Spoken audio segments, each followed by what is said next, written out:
Hello everyone, I'm going to be making and talking about a vocabulary quilt today. And to start off, to make our vocabulary quilt, we're going to fold our paper this way once, then again this way for a second time, and lastly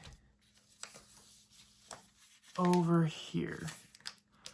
So we have 3 folds, which leaves us with 8 identical boxes. Now this is a group activity for students, and generally you'll want to have on larger poster boards so each student has more room to complete their portion of the activity.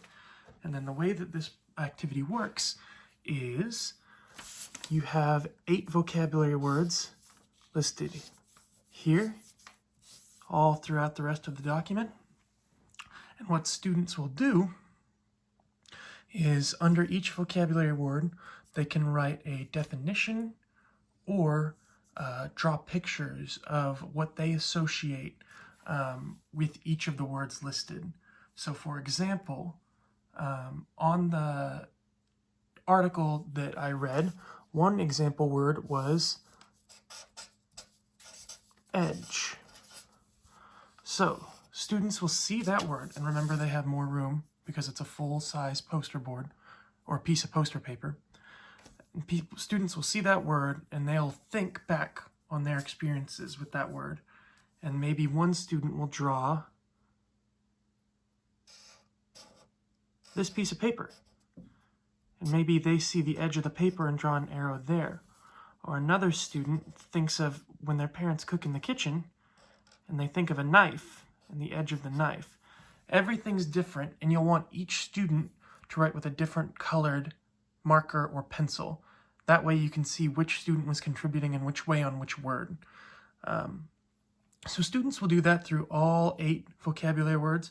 You can write, or you can draw the pictures on all of them.